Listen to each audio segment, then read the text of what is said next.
అని చెప్పడమేమో తమిళ్ లేదంటే మన కన్నడలో మాట్లాడారు, మలయాళంలో మాట్లాడారు.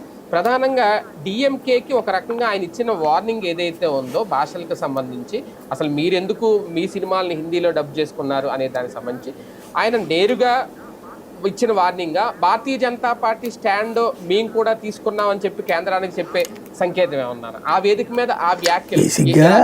సినిమా నటుడు ప్లస్ మొన్నటి స్ట్రైక్ రేట్ కారణంగా వాడు ఒక పొజిషన్లో ఉన్నాడు. ఆయన ఒక స్టేజ్ అయిపోయాక సెకండ్ స్టేజ్కి ప్లాన్ చేసుకుంటున్నాడు. కొత్త నిచ్చెన వేసుకుంటున్నారు.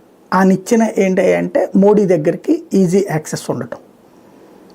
లైక్ అతని పేరేంటి, చిరాగ్ పాస్వాన్ బీహార్లో చాలా చనువు ఉంటుంది మోడీ దగ్గర. అతనికి ఇచ్చే సీట్లు తక్కువే బీజేపీ, కానీ చాలా బలంగా నిలబడతాడు. మోడీ అంటే ప్రాణం పెడతాడు. అట్లాగే ఆ సిద్ధాంతాలే అతను కూడా ఆచరణలో పెడతాడు.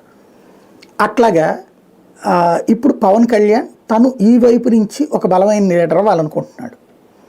అందుకోసం ఆ మాట మాట్లాడుతున్నారు.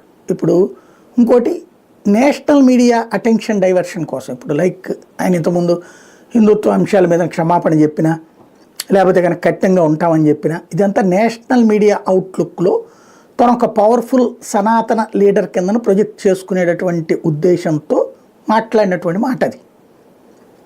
అందులో దాంతోపాటు తను స్టాండ్ ఒకటి బలంగా తీసుకుంటాడు ఏదైనా అనుకుంటే కనుక అన్న సంకేతం ఇస్తున్నాడు అనమాట అక్కడ. అది అంటే ఒక రకంగా జాతి నాకు అనిపిస్తున్నది అయితే